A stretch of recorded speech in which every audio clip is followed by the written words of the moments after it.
त्वं शरणं ब्रजेश।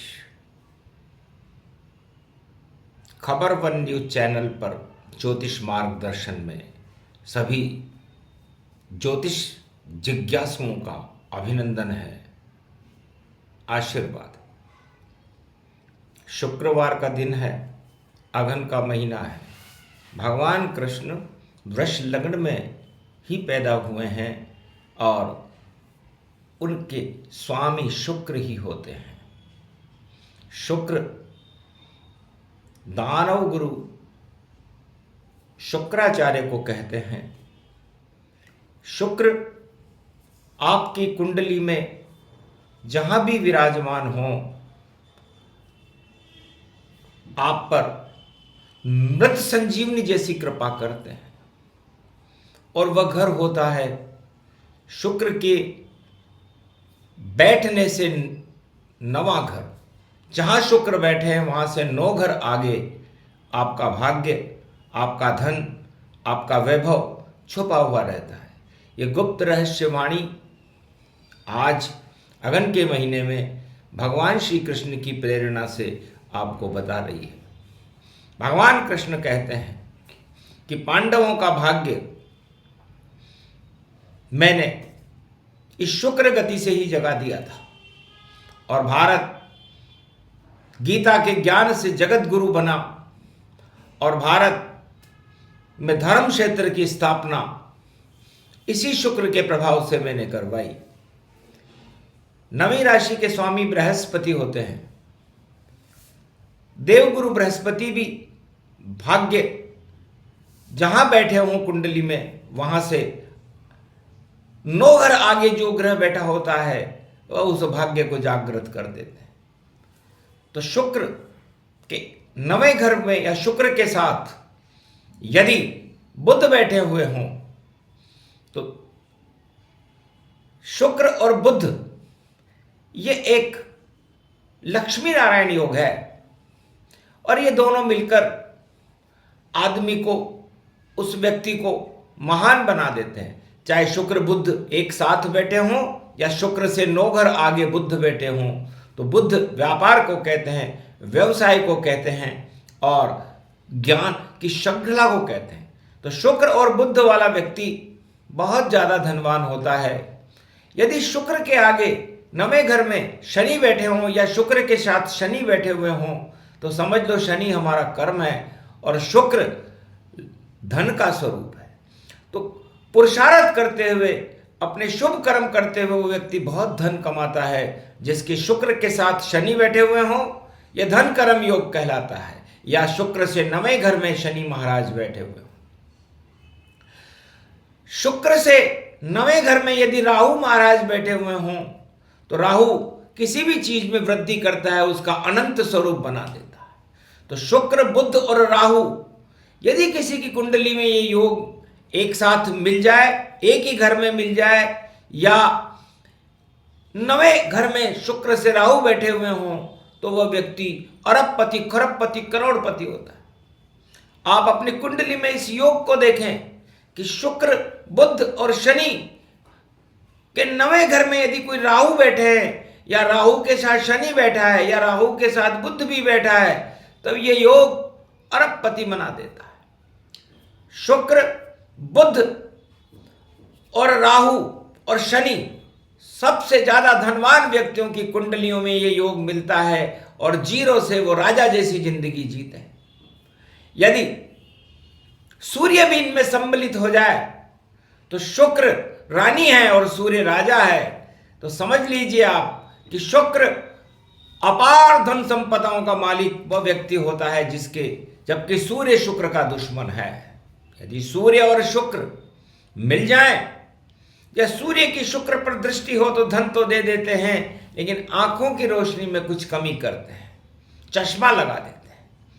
यदि शुक्र के 9वें घर में गुरु बैठ जाएं तो वो आदमी महापुरुष होता है, वक्तव्य देता है, बहुत बड़े संत होते हैं और अपने उपदेशों से धनोपार्जन करके और अपने साम्राज्य को बढ़ा लेते हैं। शुक्र के 9वें घर में यदि चंद्रमा बैठा हुआ हो तो वो बहुत सुंदर व्यक्ति होता है और कलाकार होता है, और ऐसी अपने उसकी चेहरे में इतना आकर्षण होता है कि वो सारे संसार को वशीभूत कर लेता। लेकिन चंद्र और शुक्र, जिसकी कुंडली में या तो शुक्र से 9वें चंद्रमा बैठे हों या चंद्रमा शुक्र के साथ बैठे हों, तो वो मदिरा पान करने के शौकीन होते हैं, भोग करने के शौकीन होते हैं, स्त्रियों के प्रेम जाल में फंसे रहते हैं। जितने भी फिल्मी कलाकार होते हैं उनके ये योग होता है। तो चंद्र और शुक्र जिस व्यक्ति के बैठे हुए हों, साथ में बैठे हुए हों, या अपनी 9वीं दृष्टि शुक्र की चंद्रमा पर पड़ रही हो, तो समझ लीजिए आपको सट्टा व्यापार या कोई भी लॉटरी, इन चक्करों में नहीं पड़ना चाहिए। क्योंकि चंद्रमा मन का कारक है और शुक्र भोग का कारक है। तो मन और भोग यदि मिल जाए तो फिर वो सीमाएं कहां तक चली जाती हैं। इसलिए गुरु और शुक्र साथ बैठे हों, गुरु से शुक्र 9वें बैठा हो या 9वें से गुरु से शुक्र बैठे हों, तो समझ लो बहुत बड़ा धनपति योग है। ऐसी चाहे महिला हो या पुरुष हो, उनको आभूषण पहनने की बड़ी तमन्नाएं रहती हैं और भगवान के प्रति उनका आकर्षण रहता है। यदि शुक्र के साथ केतु बैठे हुए हों या 9वें घर में केतु विराजमान हो, तो समझ लीजिए कि वो व्यक्ति या वो स्त्री या वो पुरुष भगवान की भक्ति में लीन रहते हैं और भोगों से दूर रह करके ईश्वर की कृपा को प्राप्त करने वाले बन जाते हैं। यदि शुक्र के साथ मंगल बैठा हुआ हो 9वें घर में, तो शुक्र और मंगल पति पत्नी को कहते हैं। तो ऐसा व्यक्ति बहुत बड़ा तकनीशियन होता है, बहुत बड़ा वास्तुकार होता है, उसके पास बहुत जमीनें होती हैं, प्रॉपर्टीज होती हैं और बड़े बड़ी कृषि भूमि, क्योंकि शुक्र सुगंध के कारक है। जितनी भी दुनिया में परफ्यूम, इत्र और सुगंध आती है वो सब शुक्र से आती है। तो शुक्र जिस व्यक्ति की कुंडली में जब बुध, शनि, इन ग्रहों के साथ, गुरु के साथ बैठते हैं तो उनके अंदर सुगंध होती है। शुक्र पुष्प का भी कारक ग्रह है, तो वो उन लोगों को पुष्प बड़े पसंद होते हैं। शुक्र वस्त्रों का भी कारक ग्रह है, वो अच्छे वस्त्र पहन करके और अपना जीवन व्यतीत करते हैं। उनके पास वाहन भी बड़े महंगे महंगे होते हैं और शुक्र वाले अपनी जिंदगी को बड़ी खुशियों से जीते हैं, क्योंकि शुक्र ही खुशी का कारण है। शुक्र फल का भी कारक है, उनको फलों का रस पीने में, फलों को सेवन करने में बड़ा आनंद आता है। शुक्र भोग का भी कारक है। ऐसे व्यक्ति जिनकी कुंडली में शुक्र, बुध, चाहे लड़के की कुंडली में हो या लड़की की कुंडली में हो, भोगी होते हैं और भोग उनके जीवन का मुख्य आकर्षण केंद्र होता है। तो शुक्र महालक्ष्मी को कहते हैं और बुध भगवान विष्णु को कहते हैं। तो शुक्र और बुध मिलते हैं तो इसे लक्ष्मी नारायण योग कहते हैं। जिसकी कुंडली में ये योग हो वह लक्ष्मी और विष्णु के समान अपनी जिंदगी जीता है। इसलिए ये शुक्र की कलात्मकता है। शुक्र फिल्मी कलाकारों के, खिलाड़ियों के, बड़े बड़े राजनेताओं के को कलाकार बना देता है, अभिनय करा देता है, क्योंकि शुक्र का स्वरूप और मरते हुए व्यक्ति को बचा लेता है। क्योंकि मृत संजीवनी के कारक ग्रह शुक्र ही हैं, उनको वो विद्या प्राप्त है।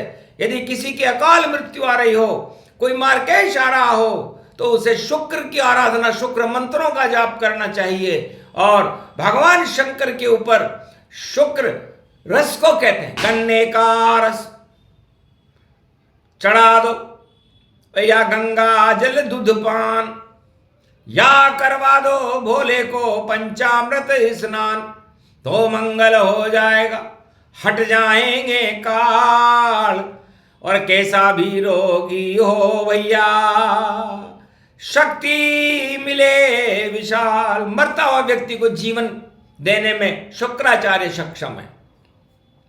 शुक्राचार्य, शुक्रदेव बड़ी शक्ति होती हैं। जिस व्यक्ति की कुंडली में या स्त्री की कुंडली में शुक्र और केतु का संबंध बनता है, वह स्त्री भगवान की बहुत बड़ी कृपा पात्र होती है। आभूषणों की उसके यहाँ कोई कमी नहीं रहती। उनको पथरी के और डायबिटीज के रोग हो सकते हैं, इसलिए उनको ऐसी वस्तु, गैस के रोग हो सकते हैं, क्योंकि शुक्र और राहु का संबंध। तो जितनी भी संसार की अरबपतियों की कुंडलियां होती हैं, उसमें ये 4 ग्रह प्रमुख होते हैं जो काल पुरुष से संबंधित हैं। काल पुरुष में शुक्र ग्रह 2 नंबर और 7 नंबर का मालिक है, और शनि ग्रह 10 और 11 नंबर का मालिक है, और बुध 3 और 6 नंबर का मालिक है, और 6 नंबर में राहु का भी समावेश होता है। तो शुक्र बुध शनि राहु मिले और उसे धन मिले अपार, लक्ष्मी विष्णु की कृपा से और जीवन हो साकार।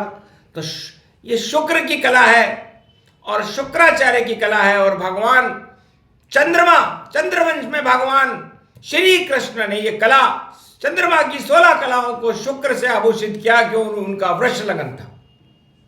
और उसके बाद उन्होंने शुक्र और गुरु बनकर के, जगत गुरु बनकर के जो गीता का ज्ञान दिया, गीता सुनाई। आज से 5686 वर्ष 6 सेकंड 3 मिनट 2 पल गुजर चुके हैं, जब इस भारत में कुरुक्षेत्र के मैदान में गीता का अवतरण अगन के महीने में भगवान कृष्ण ने अपनी मुखारविंद की वाणी से कर दिया था, जो मोक्ष का मार्ग बताती है। इसलिए आप सब भोगों का पान करो, सारे सुखों को प्राप्त करो, लेकिन अंत में इनको नश्वर मान करके भगवान के चरणों का ध्यान करो, तो आपका कल्याण है। बोलो जय श्री कृष्ण।